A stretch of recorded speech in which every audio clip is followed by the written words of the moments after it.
kawan-kawan mai dengar kisah. Aku nak habat sikit cerita bekas. Hidup dok lama mana pun tak tahu. Azan berbunyi jomlah pi masjid dulu. Subuh-subuh ayam dok berkokok. Mat sebelah rumah masih dok dengkor. Selimut terbaik tarik sampai dagu. Azan dah lama dia buat tak tahu.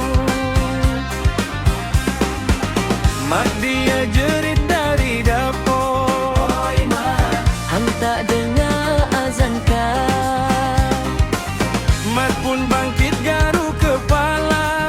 Sama Mimpi dok makan pulut bakar. Tok imam tunggu saf nak penuh. Tok Bilal dok bertui mai dah elok. Kalau dok mai rugilah kawan. Pahala mai jangan dok tolak. Jom pi jemaah kat masjid. Jangan dok lena sampai naik bukit. Dunia ni saja kita tumpang. Solat berjemaah pahala dok panjang. Jom pi jemaah kat masjid. Langkah kecil pahala berlipat. Daripada lepak kedai sembang. Baik sujud dekat Tuhan.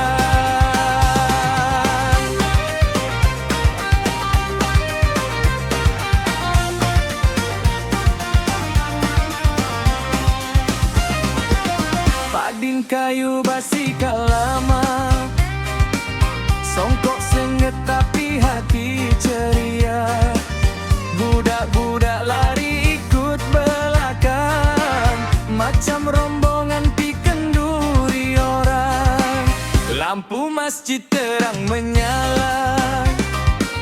Angin pagi sejuk terasa. Bila imam baca ayat suci. Hati keras pun jadi lembut sekali. Hang muda kah hang tua? Hang kaya kah hang biasa?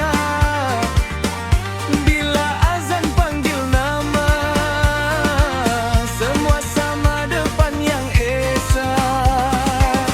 Jangan tunggu rambut dah putih baru nak cari sejadah bersih. Selagi kaki boleh melangkah, mailah jemaah angan dok daleh. Jom pi jemaah kat masjid. Jangan dok lena sampai naik bukit.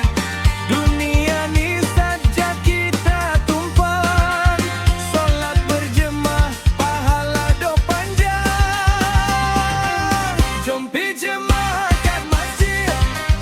Langkah kecil pahala berlipat. Daripada lepak kedai sembang. Baik sujud dekat Tuhan. Kalau azan dah berkumandang, tinggalkan dulu hal dunia orang.